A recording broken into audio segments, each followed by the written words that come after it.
Estamos estudiando una serie que se llama Hablemos del Espíritu Santo. Hablar del Espíritu Santo es hablar de la persona de Dios que habita en todo creyente. Y el tema que vamos a estudiar, hermanos, el día de hoy se llama Condiciones para ser guiados por el Espíritu Santo. Condiciones para ser guiados por el Espíritu Santo. Y quiero el día de hoy, hermanos, introducirme. Voy a pedirles que abran sus Biblias en el libro de Romanos, capítulo 8, versículo 14. Y quiero introducirme, hermanos, en la predicación del día de hoy a través de 3 preguntas. Como ya se habrán dado cuenta a través del tiempo, me gusta plantear preguntas, hermanos, que nos hagan reflexionar, que nos hagan meditar, hermanos, en el contenido de la predicación. Y quiero plantear 2 preguntas. 3 preguntas de hecho, aunque son las 2 primeras donde se centra la predicación de hoy. Y la primera pregunta es la siguiente: ¿cualquier persona puede ser guiada por el Espíritu Santo? 2. ¿Cualquier creyente puede decir que es espiritual? Fíjense, vamos a pensar en las preguntas. La primera dice: ¿cualquier persona puede ser guiada por el Espíritu Santo? 2. ¿Cualquier creyente puede decir que es espiritual? ¿Qué requisitos deben de cumplir quienes anhelan ser guiados por el Espíritu? El día de hoy, hermanos, vamos a hablar de 4 requisitos. No son todos de los cuales habla la Biblia, definitivamente hay más, pero yo quiero hablar, hermanos, específicamente de 4 condiciones para ser guiados por el Espíritu Santo, y me gustaría empezar por el principio. No sé si algún día han tenido la oportunidad de platicar con alguien acerca de un tema delicado o de un tema importante, y llega contigo y te dice, bueno, ¿por dónde empieza? Y tú le dices, bueno, pues empieza por el principio, ¿no? Empieza por el principio, eso es lo mejor. Bueno, el día de hoy, hermanos, vamos a empezar por el principio. La primera condición que se necesita para ser guiados por el Espíritu Santo es ser salvos.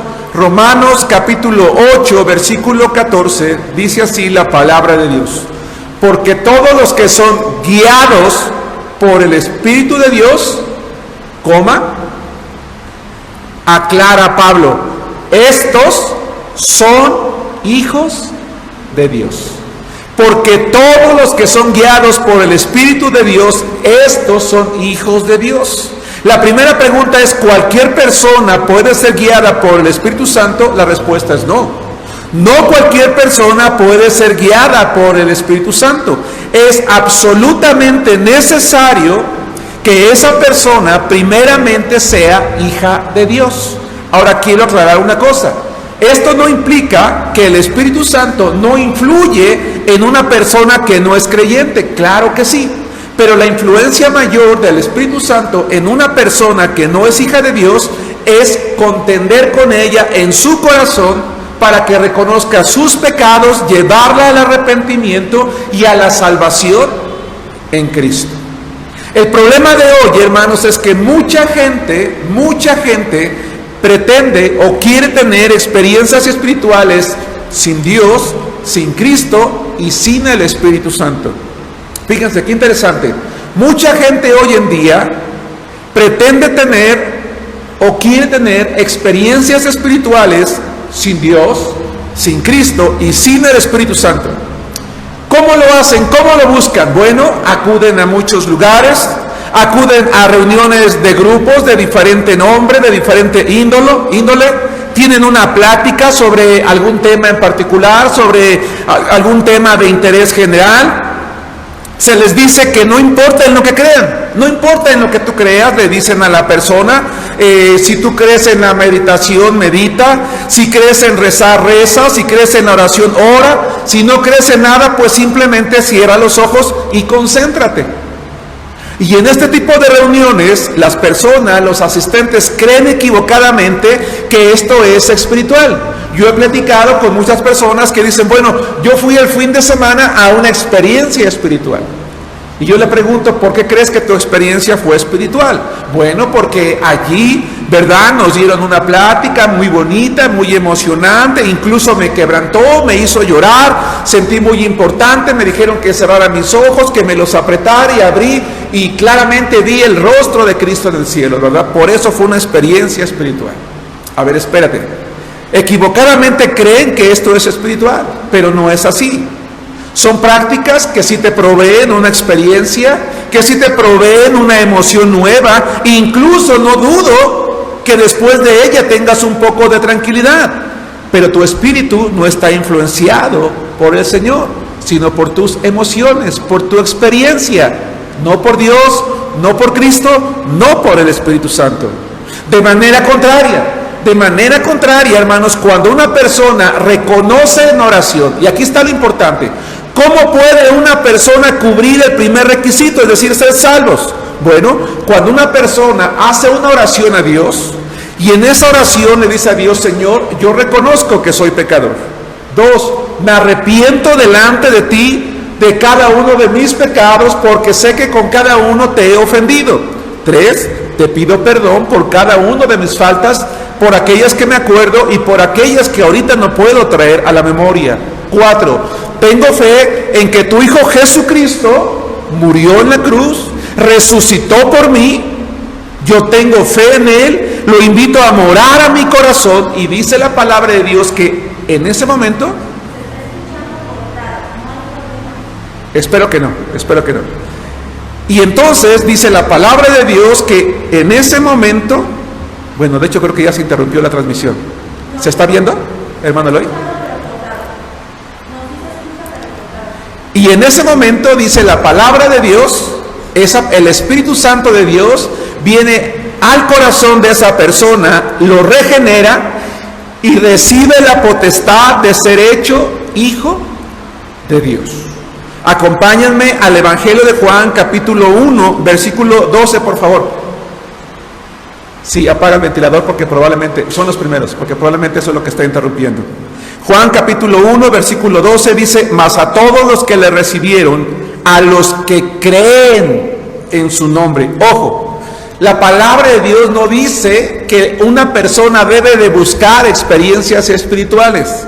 Lo que la palabra de Dios dice que el ser humano tiene que buscar es creer en el nombre de Cristo Jesús.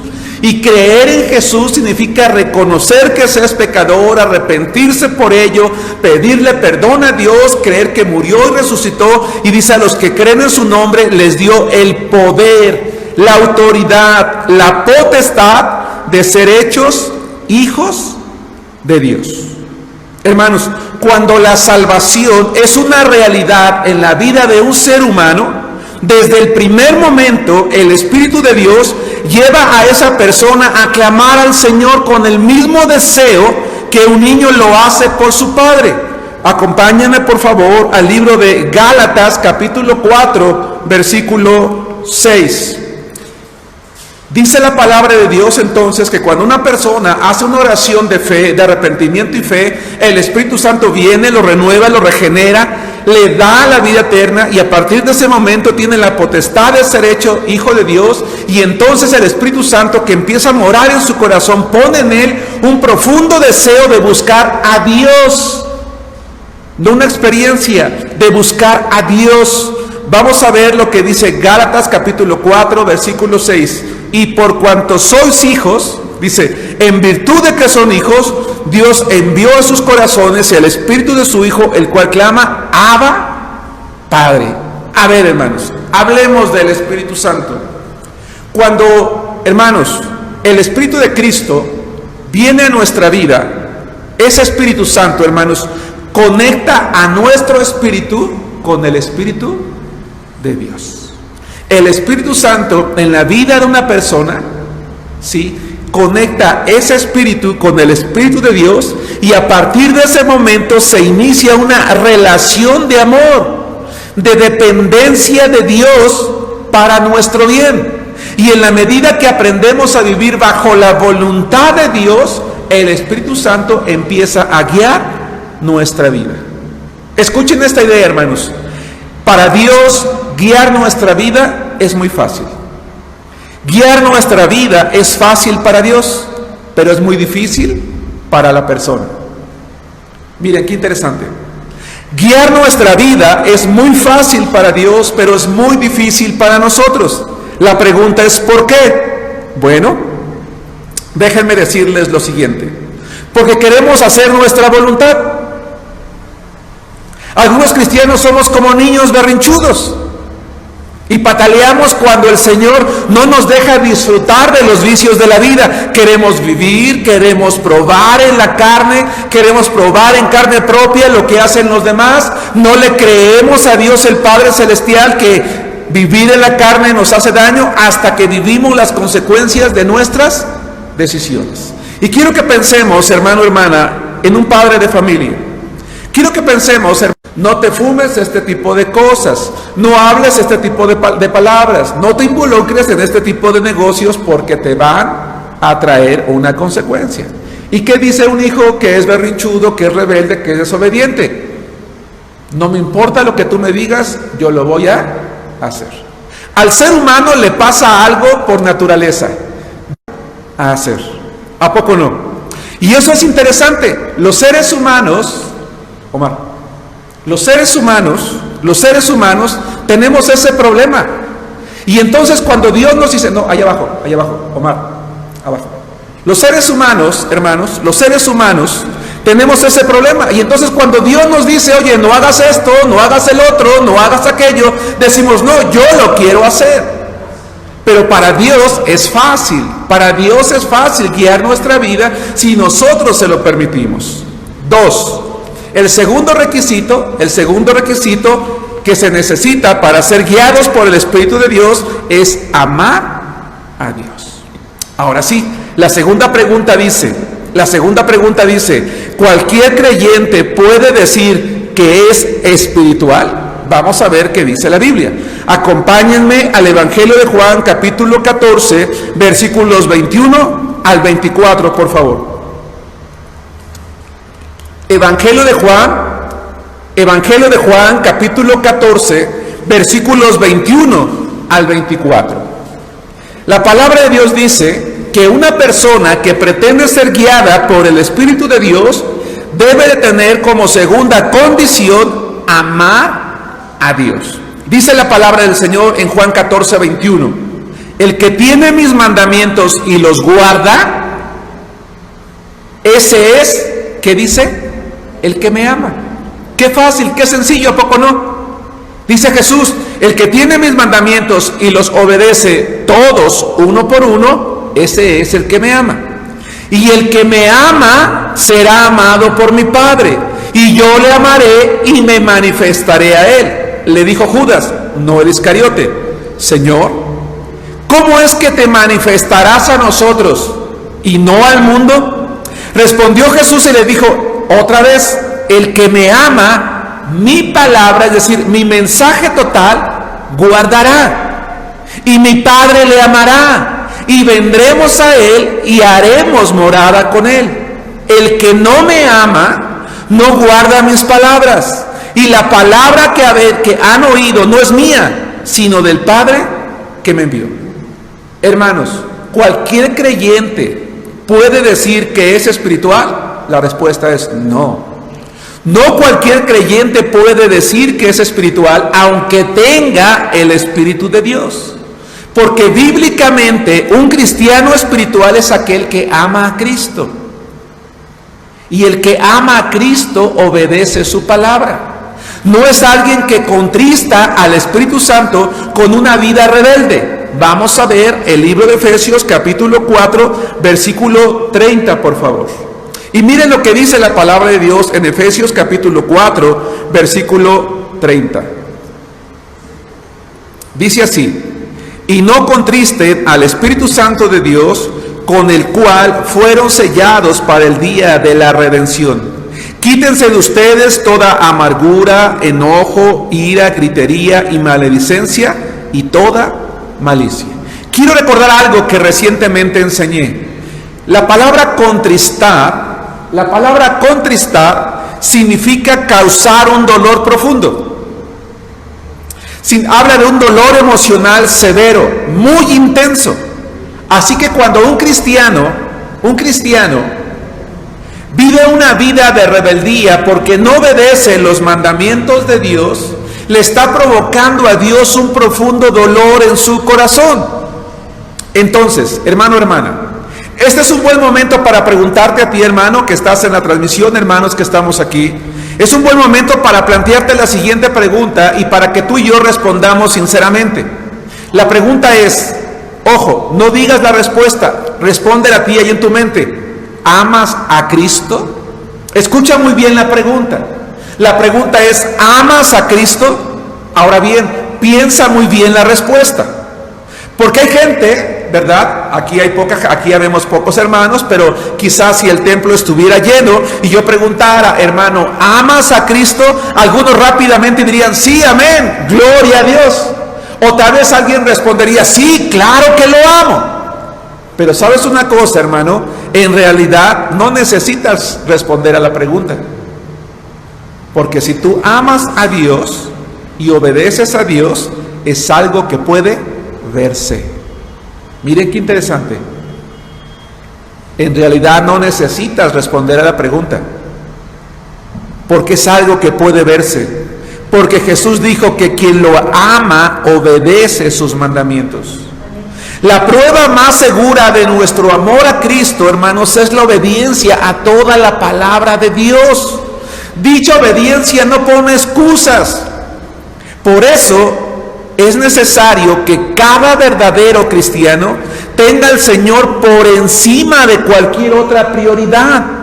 Es necesario que cada uno de nosotros tengamos al Señor por encima de cualquier otra prioridad, por importante que sea.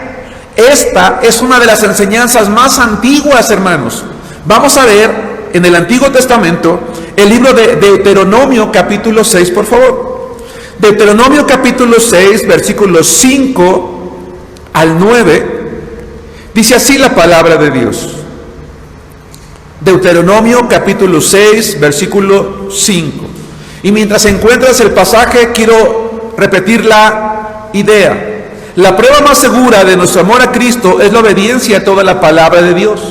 Dicha obediencia no pone excusas. Por ello es necesario que cada verdadero cristiano tenga al Señor por encima de cualquier otra prioridad, por importante que sea. Dice Deuteronomio 6, del 5 al 9, y amarás a Jehová tu Dios de todo tu corazón, y de toda tu alma, y con todas tus fuerzas. Y estas palabras, dice Moisés al pueblo, que yo te mando hoy, estarán sobre tu corazón, y las repetirás a tus hijos, y hablarás de ellas estando en tu casa, y andando por el camino, y al acostarte, y cuando te levantes, y las atarás como una señal en tu mano, y estarán como frontales entre tus ojos, y las escribirás en los postes de tu casa, y en tus puertas. Vamos a ver lo que Jesucristo enseñó en el Nuevo Testamento. Vamos a leer el Evangelio de Mateo, capítulo 10, versículo 37. El título de la predicación de este día se llama Condiciones para ser guiados por el Espíritu Santo. No cualquier creyente puede decir que es espiritual a menos que ame a Cristo. Y si ama a Cristo, obedece toda su palabra. No lo contrista, no le provoca dolor con una actitud rebelde. Alguien puede decir, pues el pastor puede decir lo que quiera, pero yo sé cuánto amo a Cristo. No necesitas responder, porque eso se puede ver en tu obediencia absoluta, sin excusas. No hay excusas. Señor, es que no puedo ir a tu casa por esto. No puedo leer tu palabra por esto. No puedo orar por el otro. No puedo compartir mi fe por esto. No puedo, pero ¿verdad que tú lo entiendes? No, dice el Señor, el que ama guardará toda mi palabra. Dice Mateo 10:37.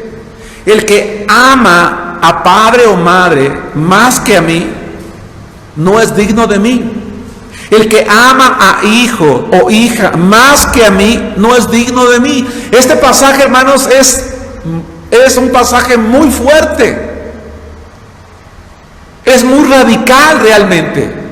A ver, ¿significa que no tengo que amar ya a mi esposa, a mis hijos, a mi nieta, a mi madre, a mis hermanos? No está diciendo que no los ames.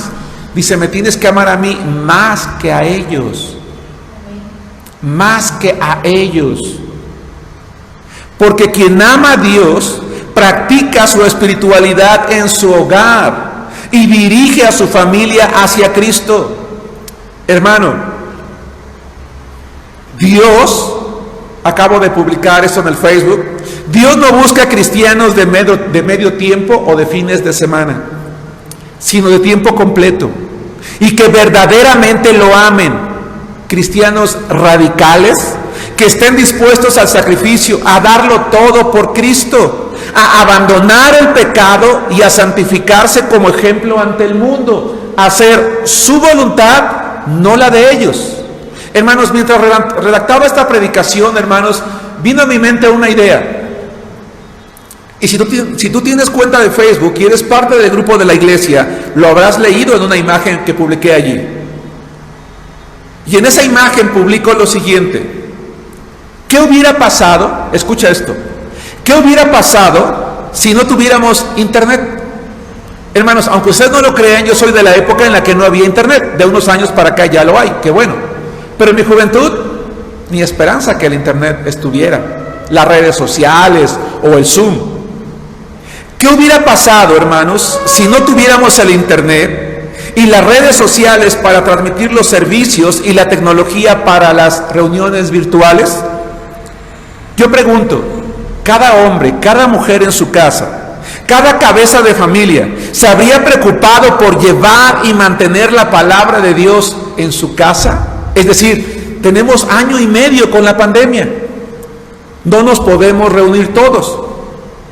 Tú como padre, tú como madre, te habías preocupado porque tus hijos todos los días estuvieran leyendo la Biblia, estuvieran orando y decirle: mira, no estamos yendo al templo, hijo, pero no está aquí el pastor para que nos predique, no podemos verlo, no puede venir, no podemos ir, no podemos reunirnos, pero a ver, siéntense, por aquí vamos a orar y aquí vamos a estudiar la Biblia. Y mientras esto dure, la palabra de Dios va a ser una realidad en nuestra vida. La pregunta es, ¿lo hubieras hecho? ¿Quieres que te diga una cosa, hermano? Los resultados dicen que no, que la gran mayoría no lo hubiera hecho. ¿Por qué? ¿En qué baso mi respuesta? Porque en todas las iglesias del mundo, hay miembros que nunca se han conectado a una sola transmisión en sus iglesias. Hay otros que usaron la pandemia como la excusa perfecta para abandonar sus iglesias, para abandonar sus ministerios. Hay otros que creen que si prenden su teléfono, su tableta, su iPad, su computadora y le suben un poquito mientras hacen su quehacer, mientras limpian o mientras siguen acostaditos allí en su cama y escuchan un poquito la predicación, están cumpliendo con Dios. Hermanos, esto no es ser espiritual. Yo pregunto, ¿es esto amar a Dios?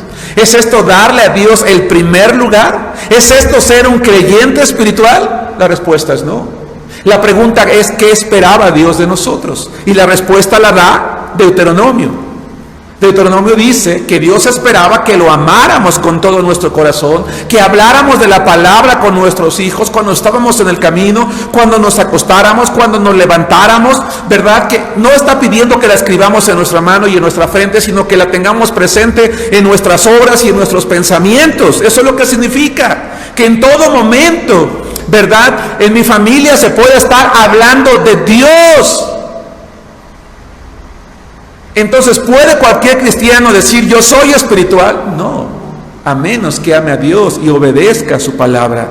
Quien ama a Dios practica su espiritualidad en su vida privada, en su hogar, y dirige a su familia a Cristo.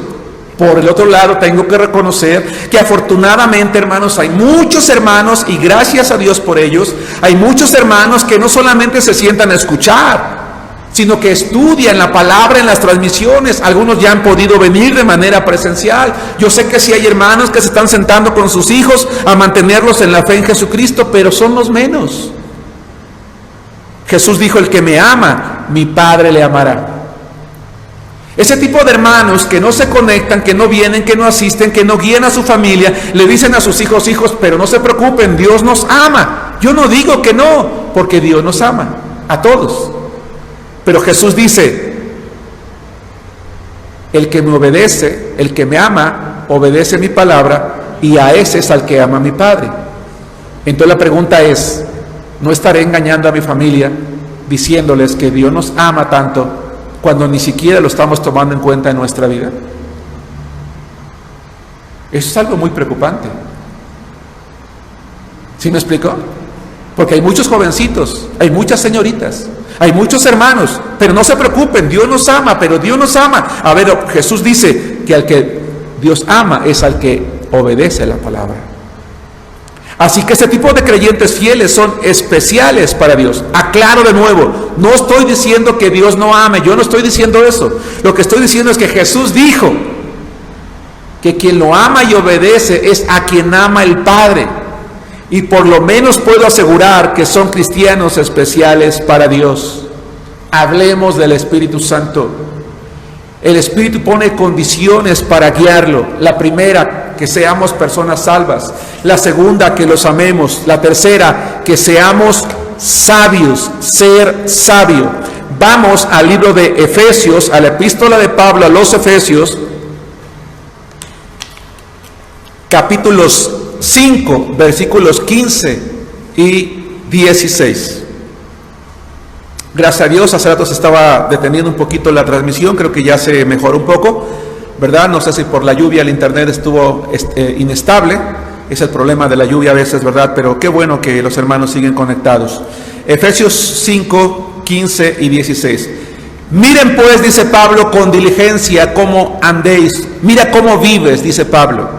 No como necios, sino como sabios, aprovechando bien el tiempo, porque los días son malos. Hermanos, una persona guiada por el Espíritu Santo. ¿Qué es una persona sabia? Déjenme regresar un poquito. Investigué qué significa en griego la palabra sabio que Pablo utiliza allí. Y la palabra griega sabio es una palabra que describe no solamente una persona inteligente, sino una persona que tiene un plan, ¿no?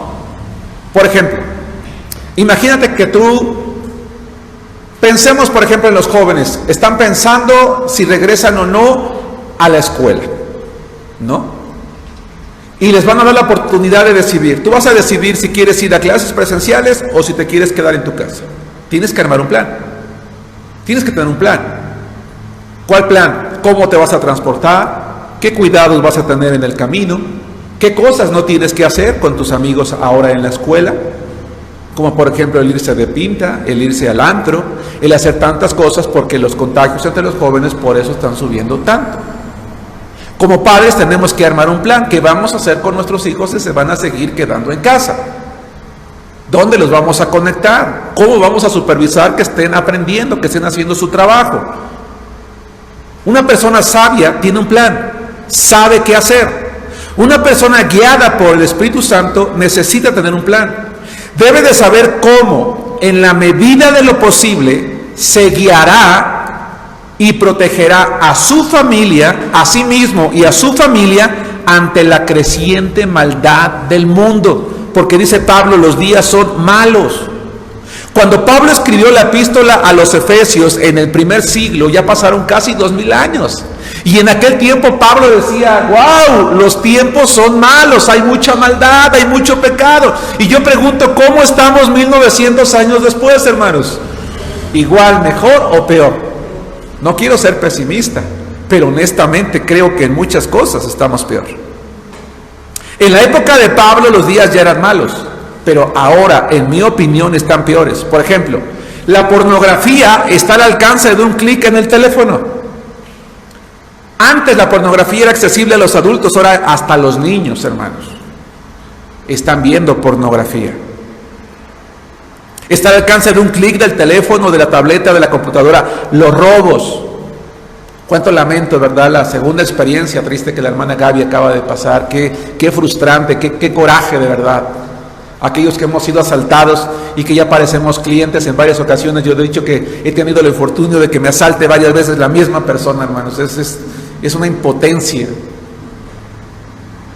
¿verdad? No poder abrir un negocio con el esfuerzo de tu trabajo, no poder salir a una hora de la calle, no poder traer algo, estrenar algo, que la gente vea que estás prosperando, porque ya están viendo tu casa, ya están señalando, ya están poniendo algo, ¿verdad? Ya te ven como una víctima futura.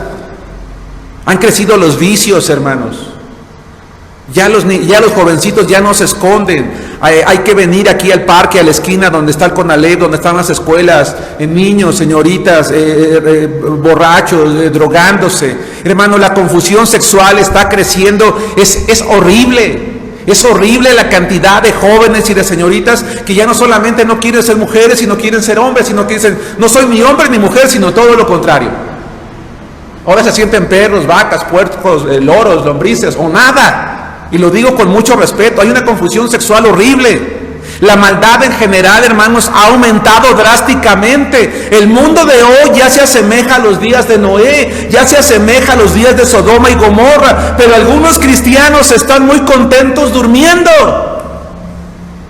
en lugar de ser guiados por el Espíritu Santo. ¿Dónde están esos padres de familia, esas madres de familia que no se conectan, que no vienen al templo, que no vienen a las reuniones, que no hacen nada? ¿Dónde están? ¿Qué están haciendo? ¿Qué plan tienen para cuidar a sus hijos? ¿Sí me explico?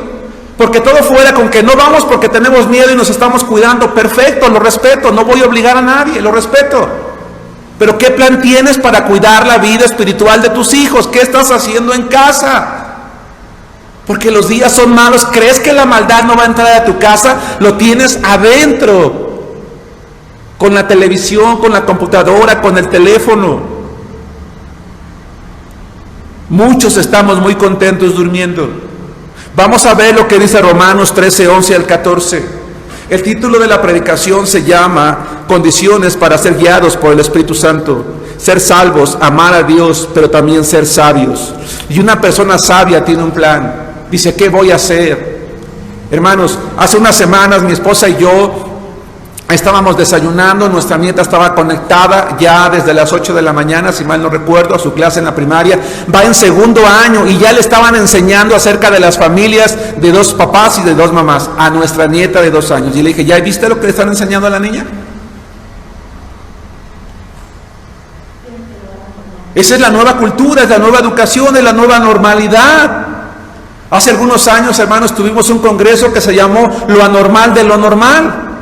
Porque no es normal, pero ya la gente lo ve así. ¿Qué plan tienes para cuidar a tus hijos? ¿Estás siendo sabio? Porque un cristiano que es guiado por el Espíritu Santo está siendo sabio. Y lamentablemente en unos años, hermanos, algunos padres de nuestra iglesia van a venir llorando, oren por mis hijos porque ya no quieren saber de Dios. Porque ya son agnósticos, porque ya son ateos, porque ya no quieren saber nada, porque ya se fue con el novio, ya se fue con la novia, ya está en vicio, ya está haciendo esto, ya está haciendo el otro, ya está haciendo aquello. Y la pregunta es, ¿y en su momento tú qué hiciste?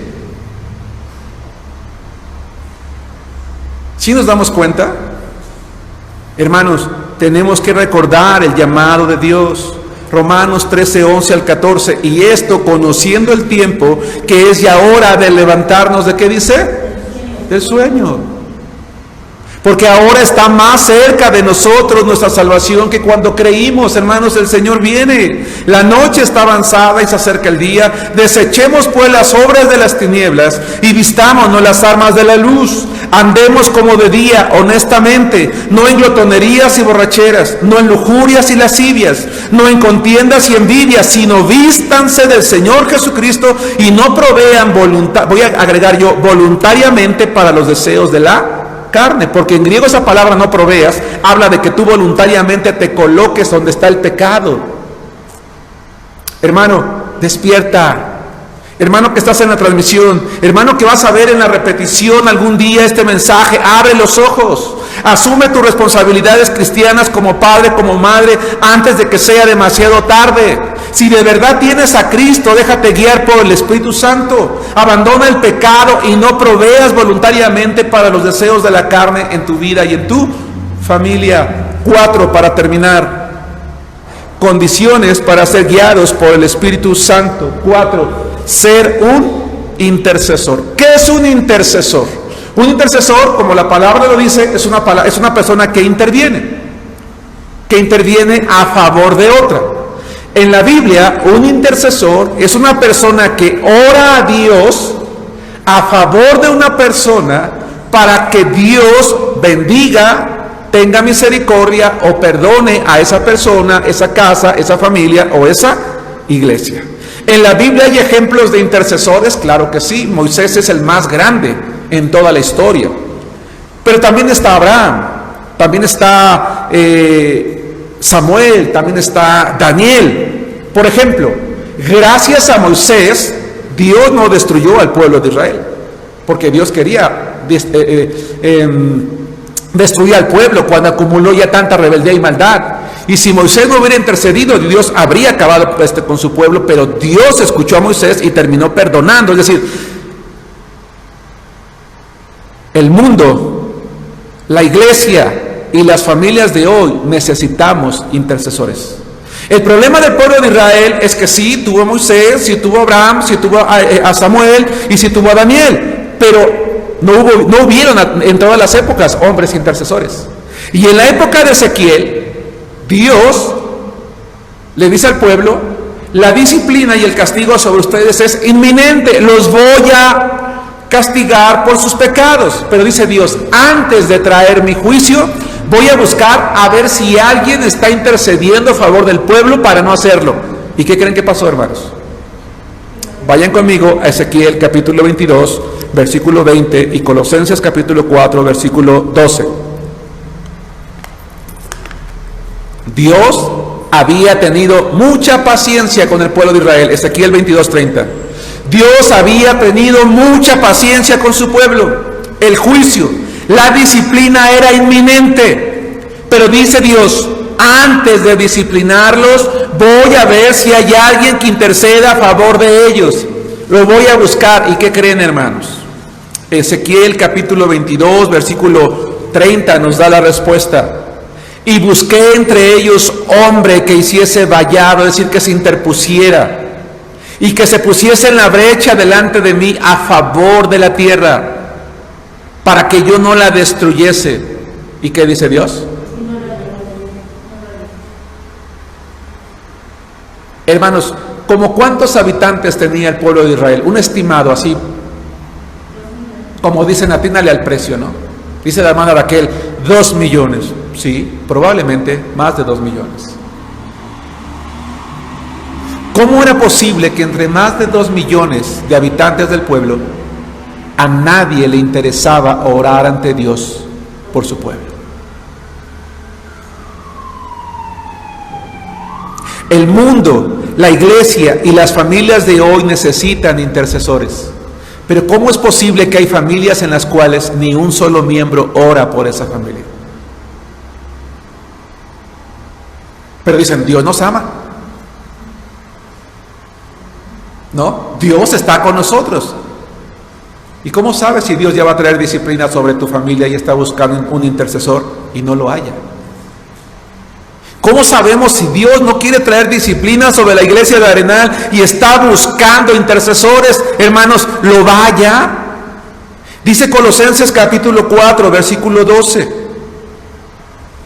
Colosenses capítulo 4, versículo 12, nos habla de un hombre, hermanos, especial que amaba mucho a su iglesia y se convirtió en un fiel intercesor por ella. Que tuviéramos más Epafras en la iglesia de Arenal y que más hombres nos convirtiéramos, hermanos, en hombres como él, es decir, en intercesores.